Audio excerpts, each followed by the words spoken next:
কোটি কোটি বছর আগে শনি গ্রহের একটি অতিরিক্ত উপগ্রহ ছিল, প্রায় 400 কিলোমিটার চওড়া এবং প্রায় সম্পূর্ণ বরফ দিয়ে গঠিত। কিন্তু এই চাঁদের নিয়তি ছিল ভয়ঙ্কর। এটি শনির বিশাল মধ্যাকর্ষণের এত কাছাকাছি কক্ষপথে ঘুরছিল যে সেই শক্তিকে প্রতিরোধ করা তার পক্ষে অসম্ভব হয়ে পড়েছিল। বিজ্ঞানীরা মনে করেন শনির বিখ্যাত বলয় বা রিংস সম্ভবত এমন এক বস্তু থেকে তৈরি হয়েছিল যা গ্রহটির খুব কাছাকাছি চলে গিয়েছিল।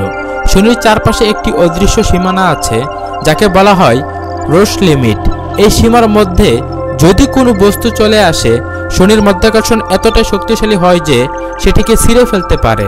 শনির দিকে মুখ করার দিকের টান অপর পাশের তুলনায় এত বেশি হয় যে বস্তুটি টুকরো টুকরো হয়ে যায়। নিজের মধ্যাকর্ষণ শক্তি এত কম যে সেটি আর একত্রে থাকতে পারে না। একটি প্রচলিত তত্ত্ব বলছে শনির বায়ুমণ্ডলের ঠিক উপরে একটি বরফে আবৃত চাঁদ ধীরে ধীরে রোশ সীমার কাছাকাছি বা তার ভেতরে চলে আসে। শনির বিশাল টানের ফলে সেই চাঁদটি ভেঙে পড়তে শুরু করে, ভয়ঙ্করভাবে ধ্বংস হতে থাকে। এক বিশাল গ্রহের কাছে আসার কারণে একটি সম্পূর্ণ পৃথিবীর মতো দেহ ছিন্ন ভিন্ন হয়ে যায়। প্রায় 17,000 ট্রিলিয়ন টন বরফ শনির চারপাশে ছড়িয়ে পড়ে এবং সেই ভগ্নাংশগুলি এত দ্রুত গতিতে ঘুরতে থাকে যে কয়েক দিনের মধ্যে তারা ছড়িয়ে গিয়ে শনির চারপাশে এক বৃত্ত তৈরি করে শনির কিংবদন্তি বলয় তখন গঠিত হয়। যখন ক্যাসিনি মহাকাশযান শনির দিকে তার যন্ত্রপাতি ঘুরিয়ে দেয়, এটি দেখে একটি একক বলয় যেন রূপান্তরিত হয়ে গেছে অসংখ্য বলয়ে। প্রাপ্ত ছবিগুলো ছিল অভূতপূর্ব, আগের তুলনায় প্রায় 2000 গুণ বেশি স্পষ্টতা নিয়ে। ক্যাসিনি মহাকাশযান দেখায় কিভাবে শনির বিশাল বলয়গুলো বিবর্তিত হয়েছে। এই ভগ্নাংশগুলো এখন এক বিশাল চাকতি তৈরি করেছে যা আকারে বৃহস্পতির থেকেও চওড়া, অথচ গড় মাত্র 10 মিটার। এর ভেতরে চাঁদের আকারের বরফের টুকরো ঘুরছে, ফাঁকা জায়গা পরিষ্কার করছে আর একটি বলয়কে বহু বলয়ে ভাগ করে দিচ্ছে। কিন্তু যখন সূর্য শনির বিষুবরেখার সরাসরি উপরে থাকে, ক্যাসিনি এমন কিছু দেখে যা বিজ্ঞানীদের বিস্মিত করে দেয়।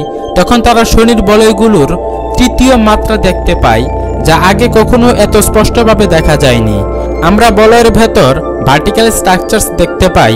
একজন বিজ্ঞানী বলেন, আমরা সত্যি হতবাক হয়ে যাই, দৃশ্যটি ছিল অবিশ্বাস্য।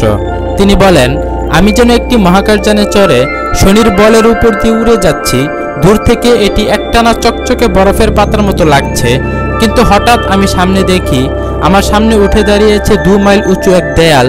দেয়ালটি সম্পূর্ণ বরফ আর পাথরের। বলুন তো এটা কতটা অসাধারণ! এই ছোট্ট বরফ ও পাথরের দুনিয়াটি যা একসময় ধ্বংসের মুখে পড়েছিল, কিন্তু আজ সৌরজগতের সবচেয়ে ঝলমলে গহনা। 1 দশকেরও বেশি সময় ধরে শনির কক্ষপথে ঘুরে ক্যাসিনি মহাকাশযান আমাদেরকে শনি গ্রহ সম্পর্কে এক নতুন গভীরতা দিয়েছে। কিন্তু এর মিশন এখানেই শেষ নয়, আরও অনেক রহস্য তখনও বাকি ছিল। Thanks for watching. এই ছিল আজকের ভিডিও। আশা করি সকলের ভিডিওটি ভালো লেগেছে। যদি ভালো লাগে অবশ্যই একটি লাইক দিবে আর কমেন্টে তোমার মতামত জানিয়ে দিবে আর চ্যানেলটিকে সাবস্ক্রাইব করে পাশে থাকবে। সো দেখা হবে পরবর্তী ভিডিওতে। Bye bye.